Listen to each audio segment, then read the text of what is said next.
Darshan cine ರಂಗದಲ್ಲಿ ಅಪ್ಪನ ಹೆಸರನ್ನ ಉಳಿಸಿದ ಮಗ. ತೂಗುದೀಪ ವಿಲನ್ ರೋಲ್ಗಳಿಗೆ ಹೆಸರಾದರೆ ದಾಸ ಹೀರೋ ಆಗಿ ಚಾಲೆಂಜಿಂಗ್ ಸ್ಟಾರ್ ಅನಿಸಿಕೊಂಡವರು.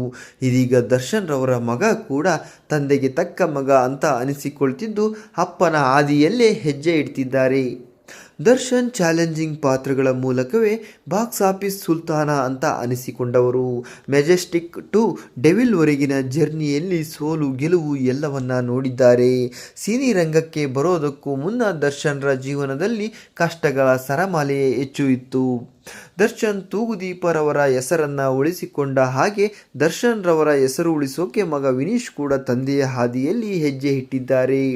ವಿನೀಶ್ ನೋಡಲು ತುಂಬಾನೇ ಸೈಲೆಂಟ್ ಹುಡುಗ, ಆದರೆ ಮನಸ್ಸು ಮಾತ್ರ ಬೆಣ್ಣೆಯಂತೆ.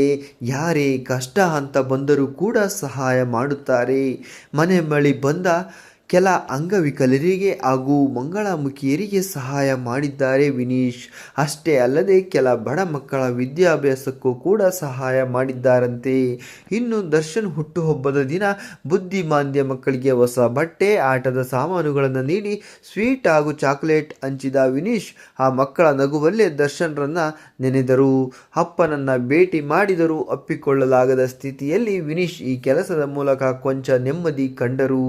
ವಿನೀಶ್ ಮಾಡಿದ ಕೆಲಸ ಕಂಡು ದರ್ಶನ್ ಜೈಲಿನಲ್ಲಿ ಮಗನನ್ನ ತಬ್ಬಿಕೊಂಡು ಕಣ್ಣೀರು ಹಾಕಿದ್ದಾರೆ. ವಿನೀಶ್ ಮಾಡಿದ ಕೆಲಸದ ಬಗ್ಗೆ ನಿಮ್ಮ ಅನಿಸಿಕೆಗಳನ್ನು ತಪ್ಪದೆ ಕಮೆಂಟ್ ಮಾಡಿ ತಿಳಿಸಿ.